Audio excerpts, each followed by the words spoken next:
My name's Bill Granek, and I'm the principal for the MRA.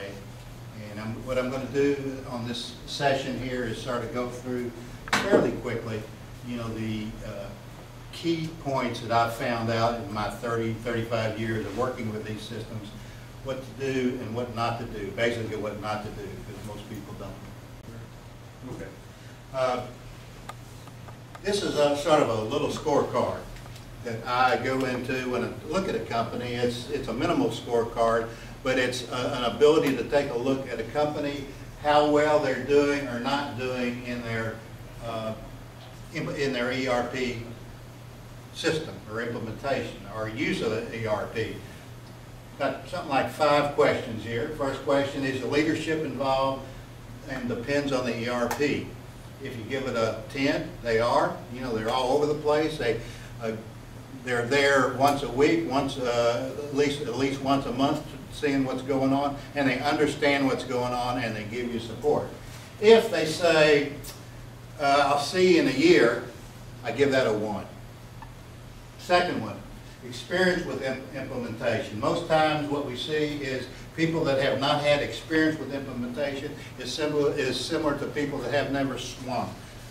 You can read a book on swimming, but the real process is jumping in there and swimming. If the people involved in the ERP system, if they have a lot of experience with implementation, give them a 10. No implementation experience, give them a 1. Experience with using ERP, same thing, a 10 or a 1. And this is the questions I ask.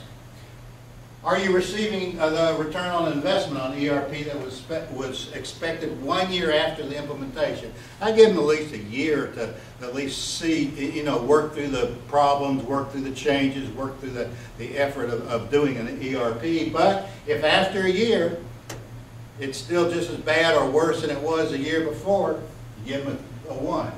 If they said this is the greatest thing in the world since sliced bread, and I can't live without it, and it really works, and it's really saving me money, give them a 10. The biggie here, users comfortable, confident, and trusting using the system. Score 10 or 1. Many cases, you see a 2 or 3.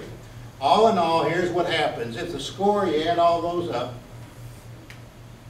score is 9 to 10, you're a Class A user, and you don't really need my help or anybody else's help, you're doing very well.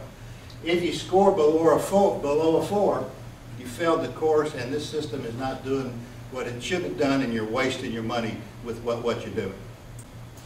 Let's take a little look here. Why do we do ERPs? Why do we do ERP systems? A couple reasons. And when you sell these systems, you see these slideshows. You talk about problems in a company, and problems are not the issue. It's the symptoms in the company. And there's basically a number of symptoms. Low inventory turns, severe parts shortage, things like that. Poor customer service, low labor productivity, selling a product at a loss, and competitive posture changing. And here's some examples of how you measure what you're doing in the company. And we'll talk about this in a second, because these are the metrics.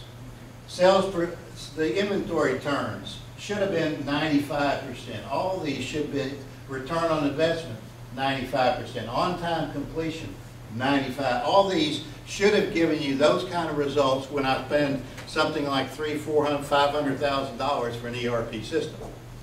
That was the promise. The actual results, 1980 to 1990, what actually happened didn't meet those results. Why didn't we meet the results? Don't know. We'll talk about that.